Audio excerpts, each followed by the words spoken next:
Hello, সবাই কেমন আছো? আমি বেশ ভালো আছি। তো তোমরা সবাই জানো আমাদের এই বাড়িতে সেরকম একটা আমরা মাছ মাংস খাই না।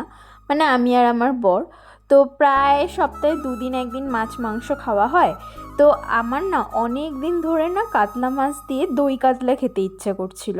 তো সেরকমভাবে ওর সময় হয় না, আর আমি যেহেতু এখানকার বাজারঘাটে সেরকম একটা যাইনি কখনো ওর সাথে ছাড়া, তো তার জন্য যাওয়াও হয়ে ওঠেনি। তো আজকে সানডে সকাল সকাল ও উঠে বাজারের দিকে চলে গেছিলো। তো বাজারে গিয়ে না আজকে বেশ ভালো কাতলা মাছ পেয়েছে। ও এরকম ভেবে যায়নি যে কাতলা মাছ নিয়ে আসবে, কিন্তু বাজারে গিয়ে দেখলো ভালো কাতলা মাছ আছে। কাতলা মাছটা নিয়ে বাড়িতে চলে এলো। আমরা যেহেতু দুজন মানুষ, সেরকম একটা খাওয়ার মানুষ নেই, তো বেশি একদমই আনেনি। ও 3 পিস কাতলা মাছ এনেছে, কারণ আজকে আমাদের বাড়িতে জামাইবাবু ছিল।